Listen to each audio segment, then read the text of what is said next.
Mesdames et messieurs, bonsoir. Merci d'avoir choisi RTI 1 à la une de ce 20h. Le Premier ministre Robert Bekremambe était ce samedi à Songon. Il est allé communier avec les populations de la commune, précisément quartier Nsikan. Cette rencontre a été l'occasion pour les riverains de faire leur doléance au chef du gouvernement. La troisième réunion ordinaire du Conseil régional du Tchologo s'est tenue dans la ville de Ouangolodougou. Plusieurs points étaient au centre des travaux, notamment l'examen et l'adoption du programme triennal. Le ministre d'État, Téné Birahima Ouattara, a fait le point des actions menées.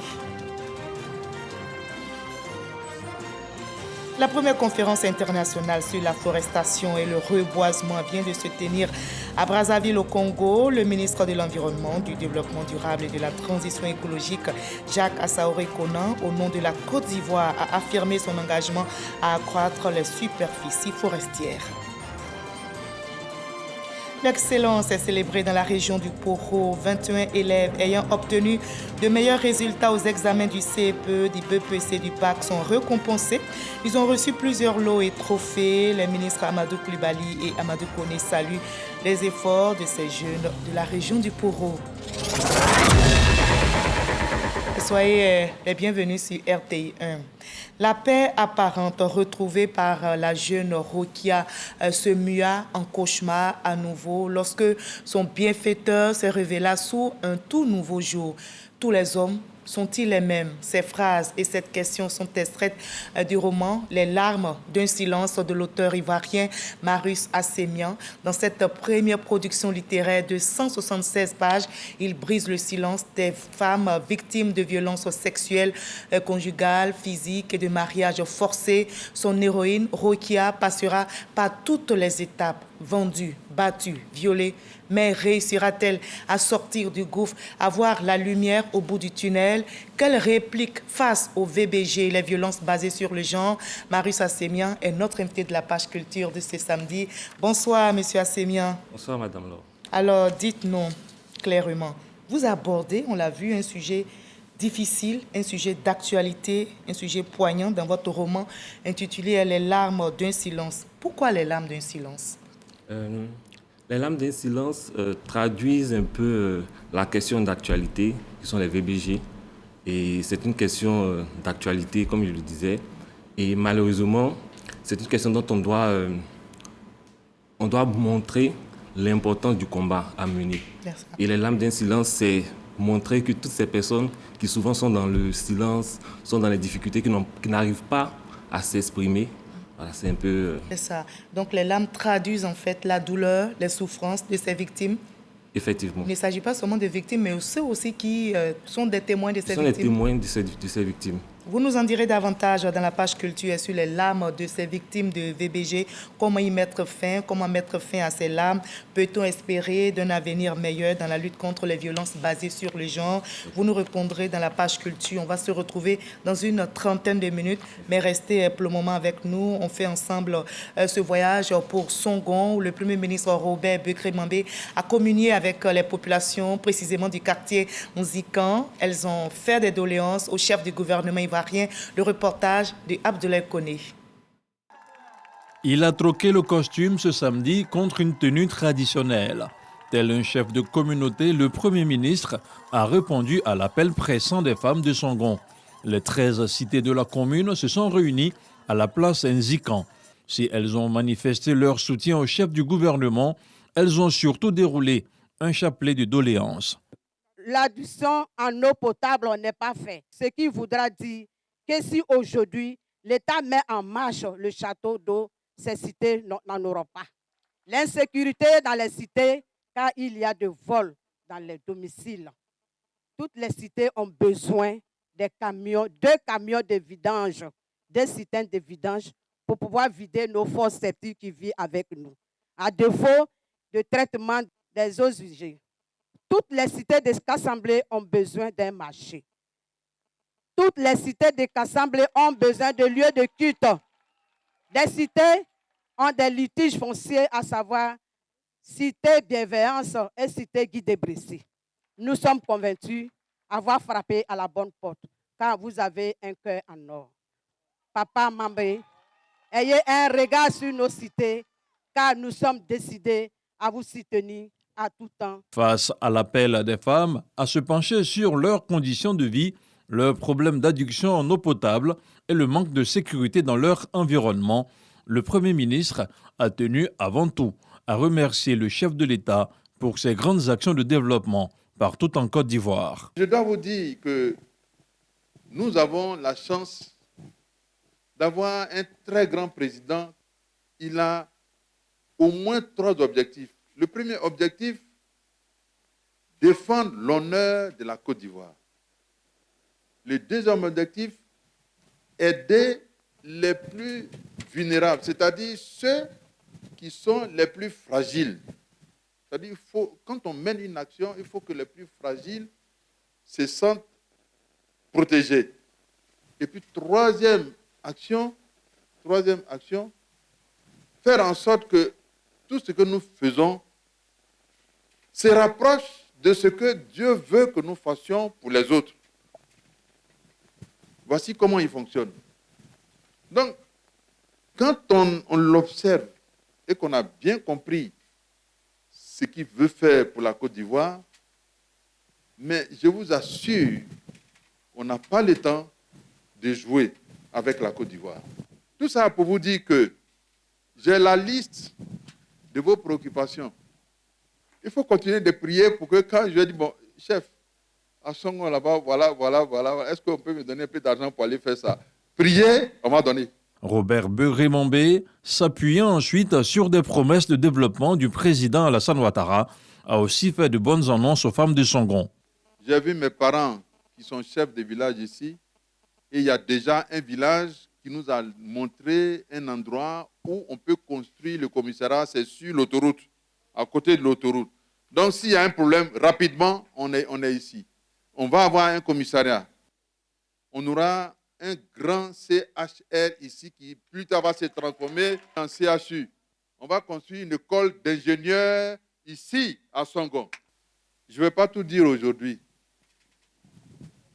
Parce qu'aujourd'hui, je suis venu vous écouter. Vous m'avez remis un document. Je vais exploiter ce document pour vous apporter les meilleures solutions. Avant de prendre congé de ses hôtes, le Premier ministre Robert Beuré-Mambé a annoncé l'ouverture prochaine d'une école primaire sur le site de la place Nzikan, une place qui a abrité la cérémonie de ce jour. Il a aussi offert 10 millions de francs CFA aux femmes pour les inciter à mener des activités génératrices de revenus. Nous partons à présent pour la région du Tchologo où s'est tenue la 3e réunion ordinaire du conseil régional et ça s'est déroulé dans la ville de Ouangolodougou. Plusieurs points étaient au centre des travaux, notamment l'examen et l'adoption du programme triennal qui concerne 43 actions de développement à l'endroit des populations de la région. Kader Sogodogo pour le reportage. Salle de mariage à Alassane Ouattara de la mairie de Ouangolodougou, la ville aux 2 frontières. Cadre choisi pour la tenue de la 3e réunion ordinaire du Conseil régional du Tchologo au titre de l'année 2024. Les travaux sont dirigés par le ministre d'État, Denis Birema Ouattara, président du dit Conseil. Cette activité est dominée par l'examen et l'adoption du programme triennal 2025-2027 qui concerne 43 actions de développement acquises et en cours de réalisation, mais aussi celles en perspective dans la région. Les routes, les écoles, les centres de santé, l'adduction en eau potable, l'emploi des jeunes et l'autonomisation des femmes, ainsi que l'assistance aux personnes vulnérables figurent en bonne ligne. Des acquis qui réjouissent l'ensemble des populations. Il a essayé de rapprocher les hôpitaux vers la population parce qu'avant, quand une femme veut accoucher, souvent même, on prend la femme sur la moto. D'ici la femme va arriver ici, la femme peut perdre la vie. Vraiment, ça nous touche beaucoup. Nous avions eu beaucoup de villages qui ont été associés et servis en eau potable.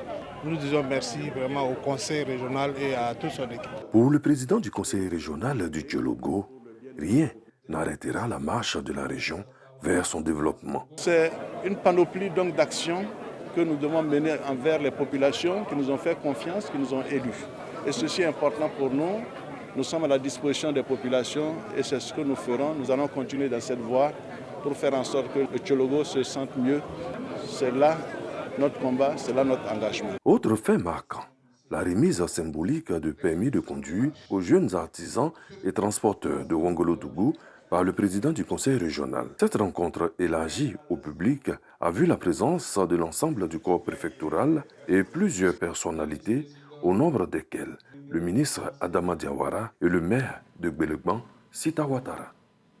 Et Korogo est dans la région de Poro, un deuxième commissariat. Ce commissariat a été inauguré aujourd'hui, samedi 20 juillet, par le ministre de l'Intérieur et de la Sécurité, Vagondo Diomandé. Il avait à ses côtés le ministre directeur du cabinet du chef de l'État, Fidel Sarasoro, et le ministre des Mines, du Pétrole et de l'Énergie, Mamadou Koulibaly Sangafoua. Notez que ce deuxième commissariat de police de Korogo répond aux normes internationales dans le cadre de la sécurisation des personnes et des biens, et il compte une trentaine de bureaux, une place d'armes et des violons. Le ministre d'État, ministre de l'Agriculture, du Développement rural et des productions vivrières, a visité dernièrement les travaux d'extension de l'hôpital général de Tanda et du Château. Ces infrastructures en cours de réalisation dans cette ville vont améliorer les conditions de vie des populations. C'est ce que nous explique notre reporter sur place, Herman Niamien. Du renforcement des infrastructures de santé à l'amélioration de l'approvisionnement en eau potable, en passant par la rénovation du réseau routier et l'industrialisation, la ville de Tanda se transforme petit à petit. Pour s'enquérir de l'état d'avancement de tous ces chantiers, le ministre d'État Kobina Kwasi Agumani a effectué une visite d'inspection. Première étape, l'hôpital général de Tanda qui est en pleine rénovation en vue de son expansion. Ce sont des bâtiments qui datent de plusieurs années et la santé évolue en matière d'infrastructure. Avec ce que nous avons eu, nous allons avoir des bâtiments aux normes. Nous avons un nouveau bâtiment pour la gynéco-obstétrique. Nous avons un nouveau bâtiment pour la pédiatrie. En plus des travaux d'infrastructure, l'hôpital a également bénéficié d'un don important de matériel médical et de médicaments de la part de la Fondation 221, une ONG active dans le domaine de la santé. Cette contribution, dont le ministre d'État Kobina Kwasi Agumani a procédé à la remise officielle, renforce les capacités de l'hôpital à fournir des soins de qualité. Un autre projet majeur en cours à Tanda est la construction d'un nouveau château d'eau d'une capacité de 1000 m3. Une fois achevé, ce nouveau château d'eau combiné à l'ancien de 500 m3 portera la capacité totale de stockage à 1500 m3. Généralement, les gens bavardent, on ne voit pas le développement. Mais chacun pense que quand on parle de développement, c'est de l'argent, on doit distribuer. Or, avec le président Alassane Ouattara, c'est du développement qu'on fait. C'est pour cela que je voudrais vraiment profiter de vos micros pour dire merci au président Alassane Ouattara, qui est en train de faire des merveilles dans nos différentes localités. Terminant sa visite, Kobina Kwasi Agumani a réaffirmé la volonté du chef de l'État quant à la réfection de la voirie de plusieurs villes du Gontogo, dont celle de Tanda et de Bondoukou. Tous ces chantiers, a-t-il indiqué, traduit la volonté du gouvernement d'améliorer le cadre de vie des populations ivoiriennes.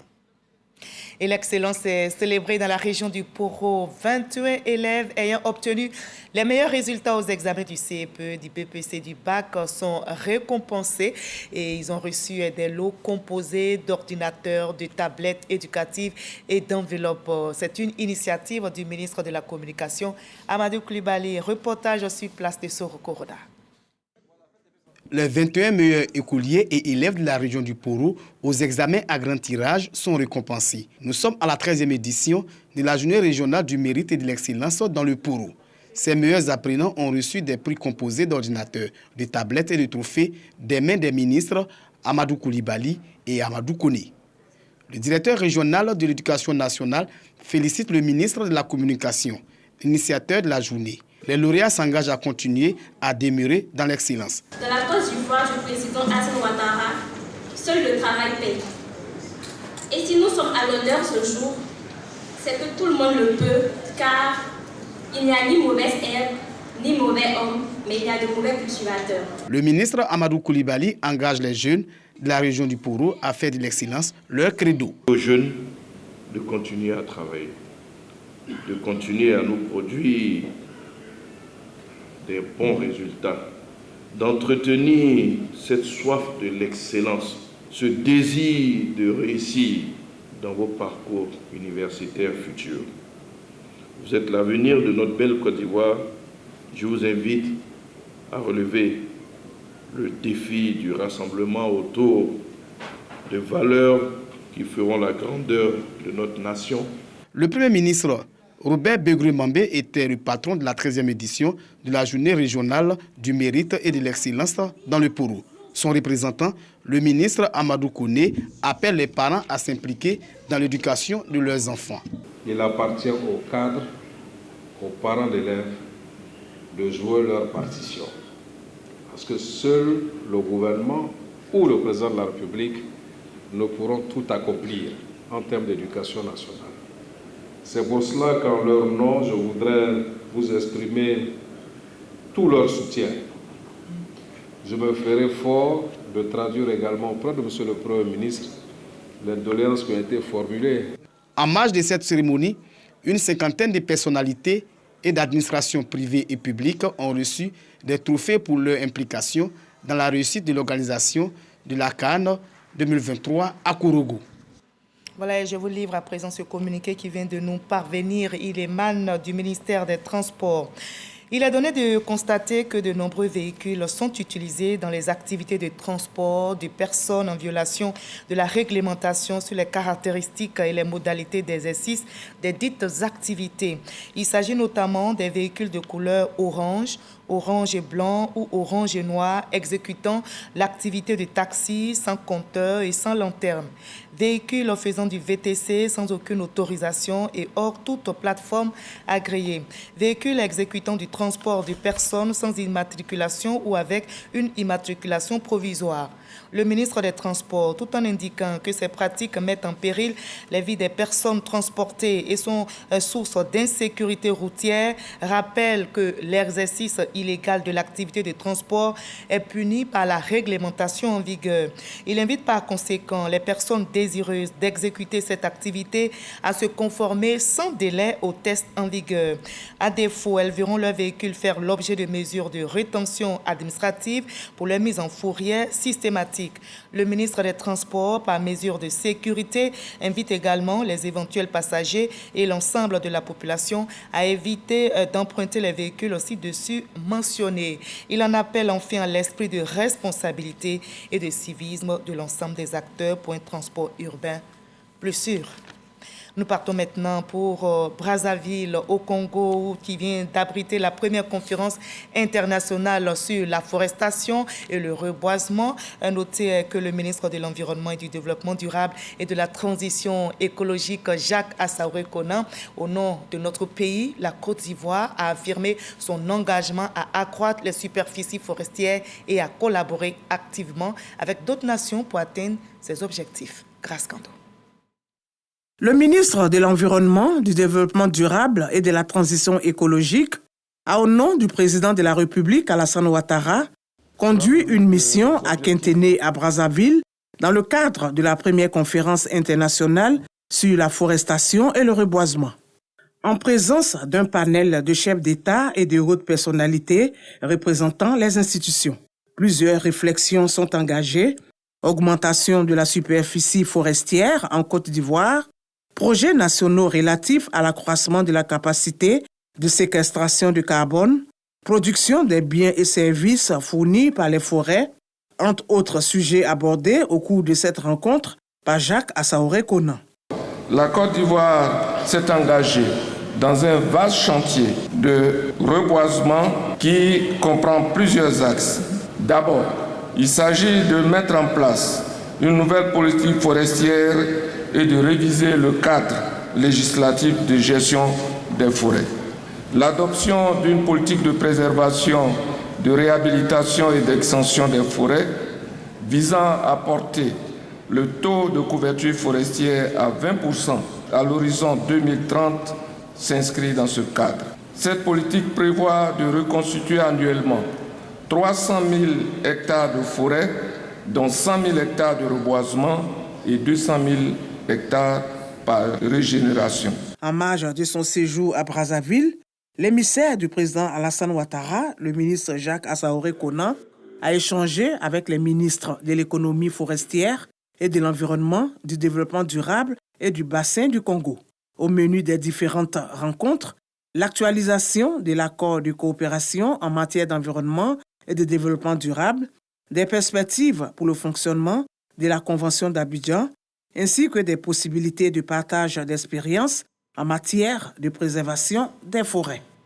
Voilà, et toujours dans le même domaine, notez que le plan d'investissement forestier dans sa phase 2 est un mécanisme soutenu par la Banque mondiale pour un développement accru des initiatives de renforcement de notre couvert forestier. Et la SODEFOR, l'OIPL, l'Office des parcs et réserves, participe aussi à la réalisation de cet objectif. Et toutes ces structures ont été outillées. Elles ont reçu du matériel roulant d'une valeur de plus de 850 millions de francs CFA. Franck Quadio. 28 véhicules de type 4x4 et Safari et une soixantaine de motos. Un ensemble d'engins roulants à hauteur de 853 millions de francs CFA. Bénéficiaires, le cabinet du ministère des Eaux et Forêts, la SODEFOR, l'Office des parcs et réserves et l'unité de coordination du projet d'investissement forestier phase 2 au PIF 2. Le ministre Laurent Tchagba remet symboliquement les clés aux différents responsables. Leurs points communs, tous sont impliqués dans la mise en œuvre du PIF 2. Le PIF 2 a pour objectif de développement de conserver et augmenter le stock forestier et d'améliorer l'accès aux sources de revenus issues de la gestion durable des forêts dans ces zones d'intervention. Je voudrais, au nom de tous les récipiendaires, remercier le gouvernement ivoirien pour cet important appui en outil de travail nécessaire pour l'atteinte des objectifs de la stratégie de préservation, de réhabilitation et d'extension des forêts SPREF. Ce don en matériel de mobilité se situe dans le cadre du projet d'investissement forestier dont la phase 2, d'un montant de 81 milliards de francs CFA, est cofinancé par la Banque mondiale pour 74 milliards de francs CFA. C'est parce que nous allons exécuter ce programme avec dextérité et avec engagement que demain, nous pouvons justifier la nécessité d'avoir une troisième phase, car 81 milliards de francs CFA, c'est important, mais c'est très peu par rapport au montant que nous devons mobiliser pour achever et atteindre l'objectif 2030 qui est de 616 milliards de francs. Des appuis aux autres partenaires du PIF 2 tels CARE International, le CIAPOL ou encore l'ANDE sont en cours. Et toujours dans l'actualité nationale, le ministère de l'enseignement technique, de la formation professionnelle, de l'apprentissage a donc donné les résultats ce samedi, les résultats des examens à grand tirage. On note un taux de réussite de 70,75% et était en liste 23 842 candidats. Sidonie Davila pour les détails. Des cris de joie, des larmes de bonheur et parfois des pas de danse pour célébrer la réussite. Grace et ses amies sont toutes admises au brevet de technicien. Maman, on a eu, c'était pas facile. Ils nous ont dit dans l'école, là, quand on vient, on fait pas 100%. On est très 34, on est resté 22, on fait 100%. Je viens de confirmer le BT aujourd'hui et je m'en vais à Yopougon pour prendre ma colonne. À côté de cette scène de liesse, certains peinent à contenir leurs larmes, leur déception, après avoir échoué est palpable. Peu de temps après ces moments d'intenses émotions, le ministère de l'enseignement technique, de la formation professionnelle et de l'apprentissage annonce les chiffres officiels. Étaient concernés par ces examens 23 842 candidats. Les résultats par diplôme et par filière se déclinent de la façon suivante. Sur les 4 749 candidats au certificat d'aptitude professionnelle, 3 377 sont déclarés admis, soit un taux de 71,11% de réussite. En ce qui concerne les brevets d'études professionnelles, sur les trois candidats ont été déclarés admis, soit un pourcentage de 100%. Pour ce qui concerne les BT, les brevets de techniciens, sur 18 686 candidats inscrits, 14 942 sont déclarés admis, soit 79,96%. Quant au BP industriel, sur les 68 candidats, 32 candidats ont été déclarés admis, soit 47,06%. Ce qui concerne les brevets professionnels banques, sur les 336 candidats, 182 ont été déclarés admis, soit 54,17%. On retiendra que nous avons enregistré 18 536 admis sur 23 842 candidats, soit un taux de réussite national de 77,75%. La direction des examens et concours note un taux de réussite plus important, 77,75% par rapport à celui de l'année dernière, 56,08%. Et une rencontre vient de se tenir ici à Abidjan et sur le thème crise dans les pays du Sahel et pression migratoire sur la Côte d'Ivoire, impact et adaptation des infrastructures socio-économiques.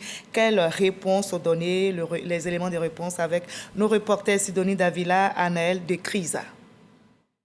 Plus de 80% des besoins des demandeurs d'asile en Côte d'Ivoire sont pris en charge par le gouvernement, selon un rapport du Conseil national de sécurité. L'étude de la prospective Côte d'Ivoire 2040, qui examine les politiques publiques de développement, souligne l'impact significatif des flux migratoires. Les flux d'immigration en Côte d'Ivoire constituent une pression sur les infrastructures telles que les secteurs de l'éducation et de la santé. Donc l'État est obligé plus ou moins d'emmagasiner énormément de ressources pour pouvoir absorber le déficit existentiel. Autant de défis qui nécessitent une stratégie solide. Lors du 6e club prospective sous le thème « Crise dans les pays de l'Alliance des États du Sahel et pression migratoire sur la Côte d'Ivoire », impact et adaptation des infrastructures socio-économiques. Le Conseil national de sécurité révèle les stratégies mises en œuvre par le gouvernement. Pour pouvoir répondre à ces besoins que nous avons identifiés, l'État a construit 2 sites. Donc 2182 abris en terre battue ont été construits pour accueillir ces réfugiés dans des conditions acceptables. Nous avons construit sur ces sites 8 pompes pour permettre à ces demandeurs d'asile de pouvoir avoir accès à l'eau. Nous avons également construit un centre de santé et construit des espaces temporaires d'apprentissage. Aux côtés de la Côte d'Ivoire, un effort remarquable des partenaires. Nous avons déployé plusieurs équipes avec le soutien de nos bailleurs de fonds au nord de la Côte d'Ivoire, dans le Bunkani et dans le Tchologo, dans ces 2 régions principalement, afin de pouvoir apporter la protection internationale. Les flux migratoires vers la Côte d'Ivoire ont significativement augmenté après les crises sociopolitiques dans les pays de l'AES. Plus de 6 millions de ressortissants du Burkina Faso, du Mali et du Niger ont trouvé refuge dans le pays. Le gouvernement insiste sur les efforts fournis pour une gestion efficace des demandeurs d'asile et des réfugiés. La Côte d'Ivoire, notre pays, sous le leadership éclairé et déterminé de son Excellence M. Alassane Ouattara, fournit inlassablement des efforts à travers les dispositions adaptées en vue de rassurer les peuples frères de notre région qui arrivent dans notre pays conformément aux accords établis. Selon l'étude de la prospective Côte d'Ivoire 2040, à l'échelle régionale, le cumul des personnes en situation de réfugiés ou de demandeurs d'asile en dehors des pays de l'AES s'évalue à 2 millions. La population du district du Bassa-Sandra se prépare à rendre hommage au président de la République, Alassane Ouattara, pour toutes ses actions de développement. Et avant cette rencontre, le ministre-gouverneur du district du Bassa-Sandra a rencontré toutes les filles et fils de cette région ici à Abidjan. Souleymane Donisongou, Sylvestre Nguessan. Salle d'Ila Fosse de l'hôtel du district d'Abidjan. Les cadres, filles et fils des régions de San Pedro, du Boclé et de l'Anawa en pleine réunion préparatoire en vue d'une cérémonie d'hommage et de reconnaissance au chef de l'État, le président Alassane Ouattara. Président des séances de ces concertations, Philippe Légré situe les enjeux de l'événement. Aujourd'hui, le district autonome du Bassa-Sandra a eu une bonne partie de ce qu'il cherchait. Nous avons aujourd'hui le grand voie routière, la côtière qui rend complètement accessible notre district. Nous avons les voiries qui sont totalement bitumées, nous avons eu des écoles, nous avons eu des hôpitaux, nous avons eu l'extension du port, nous avons eu tout ce que nous voulons. Eh bien, nous ne sommes pas ingrats. Nous ne sommes pas ingrats, nous sommes reconnaissants. Et c'est pourquoi nous voulons dire merci au président Ouattara, à toutes les populations du district autonome du Bassa-Sandra. Il y a 3 régions, la région de la Nawa, la région de San Pedro, la région du Boclé. toutes les populations réunies veulent dire merci au président Ouattara. Alors j'ai lancé l'appel à toutes les populations, à tous les cadres, à toutes les filles, à tous les fils, à ceux qui aiment notre région, à ceux qui aiment nos districts, de venir pour qu'on puisse rendre hommage au président Ouattara. La grande cérémonie d'hommage et de reconnaissance au chef de l'État se tient ce 28 septembre. Ce sont plus de 30 000 personnes qui sont attendues au stade Laurent Pocou de San Pedro. Voilà, et ce sont les vacances scolaires. C'est parti donc pour la colonie de vacances d'État. 240 petits se rendront donc à Korogo pour ces vacances. On en sait plus avec Patricia Omouetia. La directrice générale des loisirs, au nom du ministre du Tourisme et des Loisirs, a réitéré l'engagement du ministère d'offrir des vacances enchantées à ses enfants. Autour du thème loisirs et vacances, moyens d'éducation, de ressourcement et de bien-être. Cette immersion en pays sénoufo est une opportunité inouïe de découvrir la sublime Côte d'Ivoire à travers les richesses culturelles, naturelles et patrimoniales. Je tiens à vous rassurer que toutes les dispositions nécessaires ont été prises pour assurer la sécurité, le bien-être et l'épanouissement de nos enfants pendant leur séjour. Nos équipes sont composées de professionnels qualifiés et dévoués, qui ont été soigneusement formés et encadrés pour encadrer nos enfants dans un environnement sain et stimulant. Pour la direction des parcs de loisirs, d'attractions et des jeux numériques, ce rassemblement estival est certes une opportunité pour se divertir et s'amuser, mais aussi et surtout un incubateur de socialisation et de formation à la citoyenneté. Korogo est une belle ville qui regorge de vestiges historiques, culturels, et qui peut faire montre de l'Afrique profonde des traditions, et qui permettra sans doute à ses enfants à découvrir le Poro, bien sûr, et aussi découvrir cet environnement écologique très intéressant. Les promoteurs de camps, des centres aérés et colonies sont invités à se conformer aux exigences régaliennes en obtenant les autorisations requises. Par la même occasion, les parents sont invités à veiller aux mesures prises avant de leur confier les enfants. Je me sens très bien parce que quand je vais y participer, je vais pouvoir découvrir beaucoup de choses qui pourront bien m'aider dans la vie. L'une des innovations majeures de cette édition est le circuit touristique et ludique sur mesure pour redécouvrir Korogo et sa région. Voilà, et bonnes vacances scolaires donc à tous ces élèves. Nous partons maintenant pour le Burkina Faso où les organisations de presse haussent le ton après l'arrestation du journaliste Alain Traoré, une voix bien connue de la radio Omega. Et selon ses proches, il a été amené le samedi dernier par des individus armés se présentant comme des agents des services de renseignement. 11 organisations de journalistes burkinabés ont réagi via un communiqué commun. Ils dénoncent des pratiques inacceptables dans un état de droit. La famille et les collègues des journalistes enlevés sont sans nouvelles de son lieu de détention. Les organisations de presse du Burkina Faso réclament la libération immédiate de tous les journalistes et chroniqueurs enlevés. Nous sommes samedi, place à l'instant culture de ce 20h.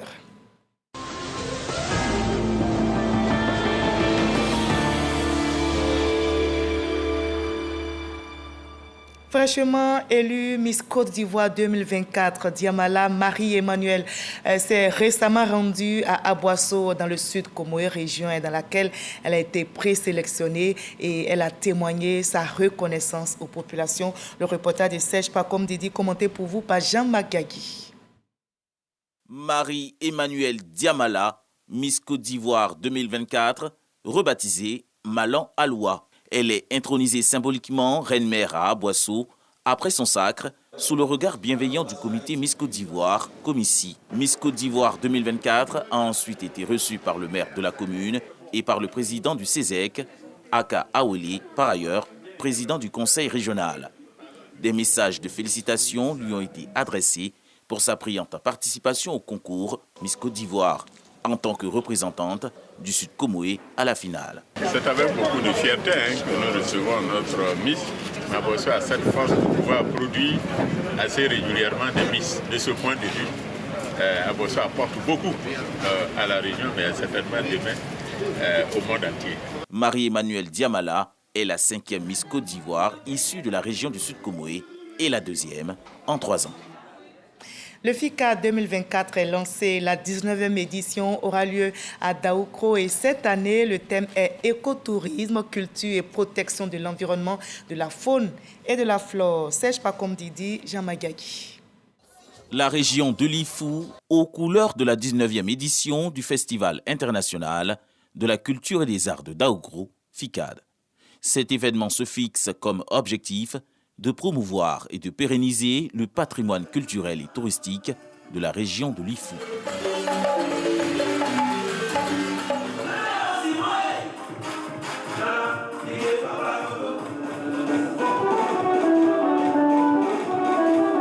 Éco-sécurisme, culture et protection de l'environnement, de la faune et de la flore, tel est le thème de cette 19e édition du FICAD. Pour Olivier Akoto, commissaire général de l'événement, cette édition aura un caractère très spécial, vu qu'elle sera marquée par un hommage à feu, le président Henri Konan Bédié. Ce festival qui attire chaque année de nombreux visiteurs est bien plus qu'une simple fête. Il est un témoignage vivant de l'extraordinaire diversité et de la vitalité de notre patrimoine culturel. Des journées scientifiques, des panels sur la protection de l'environnement, des brassages de danse traditionnelle de Côte d'Ivoire, des visites guidées sur les sites touristiques de la région égayeront les festivaliers du 10 au 17 août prochain à Daoukro. Un livre sur les marchés publics vient de voir le jour, droit ivoirien des marchés publics, met l'accent sur les pratiques au regard de la loi. L'auteur lui-même, secrétaire général adjoint de l'Autorité nationale de régulation des marchés publics, veut aider les décideurs à mieux orienter leurs choix. Didier Nguessan. Droit ivoirien des marchés publics, pratiques et évolutions sous le prisme de la réforme communautaire. Un ouvrage didactique écrit par Vincent Billet, secrétaire général adjoint de l'Autorité nationale de régulation des marchés publics, ANRMP. Le livre se veut un outil d'aide à la prise de décision. La théorie des marchés publics a besoin d'accompagner la pratique et aussi pouvoir participer au développement économique et à la promotion des marchés publics en Côte d'Ivoire. L'auteur met un trait d'union entre l'exigence pratique et les besoins de régulation. Ce besoin, c'est de pouvoir avoir le regard à la fois de l'universitaire et du praticien pour faire connaître les marchés publics à travers le développement des thématiques qui commencent déjà par les sources du droit des marchés publics, ensuite les opérations des marchés publics, notamment la passation, l'exécution, le paiement, avant d'arriver vers la régulation des marchés publics, le mécanisme de surveillance pour pouvoir voir si les choses se sont bien passées. Acteur de développement local depuis un quart de siècle, Aka Awele, président du Conseil régional du Sud Comoé, pratique au quotidien les problématiques liées aux marchés publics. Votre œuvre est digne d'intérêt et une aide pour nous permettre de cerner les bonnes pratiques dans le domaine des marchés publics. La présidente de l'ANRMP, Diomandé Baba Massonfi, a félicité l'auteur et collaborateur avant de se faire dédicacer son exemplaire. On en arrive à l'entretien avec notre invité de la page culture. Je vous retrouve avec plaisir, M. Assemia Marius. Les larmes d'un silence. Pourquoi avez-vous décidé d'aborder ouvertement dans votre roman ce sujet difficile des viols, des violences conjugales, des violences verbales, des violences physiques et des mariages forcés? Merci beaucoup. J'ai décidé d'aborder ce sujet parce que c'est un sujet d'actualité. Et bien qu'il existe depuis bien longtemps, on aurait pu, dans ce temps, se dire qu'avec le fait que ce sujet a été traité depuis bien longtemps, il devait baisser. Ces souffrances devaient baisser, ces violences devaient baisser. Mais au regard d'aujourd'hui, on se rend compte que les violences continuent. Les violences continuent, les viols continuent et il ne faut que grimper. D'accord. Et vous avez des solutions. Vous en parlez dans votre ouvrage. Dites-nous, est-ce que c'est une histoire vraie, les larmes d'un silence?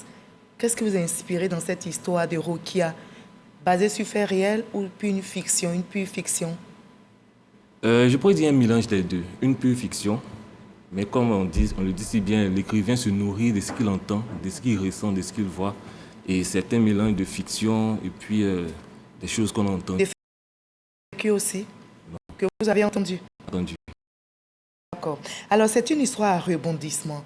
la jeune Rokia a bu le calice jusqu'à la lie. On a vu toutes les épreuves qu'elle a traversées jusqu'à être victime de proxénétisme de la part de l'employé de son époux. On va suivre un bout de ce résumé. Voilà, on va faire le résumé de cet ouvrage, vous voulez bien, avec nos reporters Serge Pacom Didi et Alexis Ouedraogo. On suit ensemble et on en reparle. Polygamie, violence basée sur le genre, tradition, amour sont les thématiques abordées dans ce livre, Les larmes d'un silence. L'auteur Marius Assemian relate l'histoire de Rokia, membre d'une famille polygame et fille unique de sa mère. Promis à un bel avenir, son père accepte de la donner en mariage à un riche vieillard. Rokia devient à 17 ans la troisième épouse d'un sexagénaire. Face aux affres de la polygamie, elle s'enfuit pour la Côte d'Ivoire. Elle est hébergée et protégée par un employé de son mari, chauffeur de camion, qui la conduit à Abidjan. Mais le malheur frappe à la porte encore. La paix retrouvée par la jeune Rokia se mue en cauchemar lorsque son nouveau bienfaiteur se révèle sous un autre joug. Elle est l'objet de sévices sexuels de la part de ce dernier. Que fera Rokia pour échapper une nouvelle fois à ce triste sort? Fera-t-elle à nouveau confiance? Autant de questions dont les lecteurs trouveront réponse après lecture de cette œuvre de 176 pages qui compte 8 chapitres. Et un roman que je recommande fortement pour lutter contre les VBG, les violences basées sur le genre. Alors Marius Assemian, la page 79 de votre roman m'a fait souffrir. L'intitulé L'entrée, et l'intitulé bien sûr L'entrée du tunnel. C'est un chapitre très difficile à lire en tout cas. Rokia a tellement souffert, victime de viols répétés par l'employé de son mari qui l'obligeait à se prostituer. Mais pourquoi elle garde le silence malgré toutes ces atrocités? Elle garde ce silence parce qu'elle n'a pas d'opportunité de s'échapper. Et c'est l'une des plus grandes problématiques pour toutes ces personnes qui qui subissent les VBG. C'est cette opportunité de pouvoir sortir de ce carcan, c'est vers qui se tourner, vers quelle solution se tourner. Et quand on n'a pas ce cadre-là, c'est très difficile. Dans notre société aujourd'hui, demander à une personne qui vit des violences de dénoncer, c'est avant tout de lui proposer des solutions, un cadre où elle pourra se recueillir, elle pourra s'échapper. Mais lorsqu'on n'a pas ce cadre, lorsqu'on n'a pas toutes ces solutions, c'est très difficile. Quand vous parlez de cadre, c'est quoi explicitement? Parce que je sais que des ONG existent pour prendre en charge ces femmes victimes de violences. Alors, de quel cadre parlez-vous? Des centres d'accueil, des centres d'écoute, parce que les violences physiques, il y a aussi les violences psychologiques, les violences émotionnelles. Donc, il faudrait trouver des endroits où ces personnes pourront être écoutées, pourront être suivies. Et aujourd'hui, c'est vrai qu'il en existe, mais pas assez. D'accord. Alors, Rokia, votre personnage principal, a vécu toutes ces atrocités parce qu'elle a été vendue par son père à un sexagénaire qui l'a mariée de force. Et son père justifiait son acte en se basant sur la tradition. Est-ce que, pour vous, selon vous, est-ce que c'est l'une des causes des violences basées sur le genre? Oui. La tradition participe à un certain niveau. Pas toute la tradition, mais je prends l'exemple de l'excision. L'excision, c'est quelque chose qui est banni, mais certaines personnes, au nom de la tradition, continuent ce genre d'acte. Donc la tradition permet aussi souvent à participer aux violences basées sur le genre. D'accord. Alors, Rokia n'a pas eu de répit dans sa jeunesse. Quand on lit votre roman, elle a été bafouée dans sa dignité. Quelles leçons tirez-vous de ce parcours tumultueux, voire même triste? La résilience. Ce que je voulais exprimer dans ce livre, c'est la vie n'est pas facile. Et bien souvent, on a tendance à croire que tout est rose, mais au fond, dans nos couloirs, derrière les murs, se cachent des personnes qui souffrent réellement. Donc, à travers ce livre, j'ai voulu mettre en lumière toutes ces souffrances. D'accord. Alors, vous avez dit tout à l'heure la pratique à la peau dure, les violences basées sur le genre. Comment mettre fin donc? Quelles solutions vous proposez concrètement? Nous pouvons parler d'abord de sensibilisation, parce que ce sont des valeurs, des mœurs qui sont ancrées dans la mentalité des gens. Donc, il y a d'abord la sensibilisation. Amener les gens à comprendre que ce sont des actes répréhensibles, des actes qui doivent être abandonnés. Sensibiliser les jeunes filles, sensibiliser aussi les jeunes garçons, parce que ce n'est pas, la violence ne vient pas seulement d'une seule partie. Il faudrait que ce soit les deux, hommes et garçons, qui puissent changer. Voilà, donc d'abord la sensibilisation et ensuite créer des cadres adéquats pour permettre aux personnes qui vivent ces genres de violence d'être suivies, d'être écoutées et puis pouvoir aller de l'avant. On a vu que Rokia avait peur. Et souvent, les victimes se voient plutôt... elles culpabilisent les victimes. Elles pensent que c'est de leur faute si elles ont été violées. Qu'est-ce que vous avez à leur dire? Elles vous regardent certainement. Donc, je ne pourrais pas dire que c'est de leur faute. Et en fait, penser que c'est de leur faute, c'est d'abord une violence psychique, émotionnelle. Faire croire qu'elle est une chose, quelque chose qu'on peut posséder. Donc, du coup, lorsqu'elle est violentée, elle doit accepter. D'abord, c'est pour cela que je disais qu'il faudrait avoir des cadres, il faudrait sensibiliser pour que les personnes sachent que la violence, ça... Et les auteurs, leur place se retrouvent en prison, comme ça a été le cas de Siri qui la violait, voilà, et qui... C'est ça. Il s'est retrouvé en prison, il a été condamné à 75 ans de prison. Voilà. Alors, on va terminer par cette question. Vous avez posé cette question dans votre roman, je vous la ramène. Vous dites, tous les hommes sont-ils les mêmes? Non. Tous les hommes ne sont pas les mêmes. Non. Il y a des Karim. Il y a des Karim. Karim, c'est qui? Karim, c'est la représentation de la masculinité positive. Comme dirait l'un de mes mentors, les hommes sont à la base des problèmes, il faudrait que les hommes soient à la base des solutions. Donc Karim, c'est la représentation de la masculinité positive, montrer que les hommes ne sont pas pareils. Donc la bonne éducation, de bonnes mœurs, de bonnes valeurs peuvent permettre un changement. Et Karim, c'est l'un de votre personnage dans ce roman qui a entouré Rokia, votre personnage principal. Ils se sont mariés à la fin ou bien on se fait une idée? Une idée. Ils se sont aimés en tout cas. Merci beaucoup. Merci à Sémian. Merci d'avoir été avec nous et d'avoir répondu à nos questions. Merci pour ce combat contre les VBG. Les larmes d'un silence de l'auteur ivoirien Marius Assémian nous invitent donc tous à briser le silence pour sauver des vies, à nous lever pour agir contre les violences basées sur le genre. Chaque geste compte pour permettre à une femme d'être épanouie, d'être autonome et d'être heureuse. À demain 20h.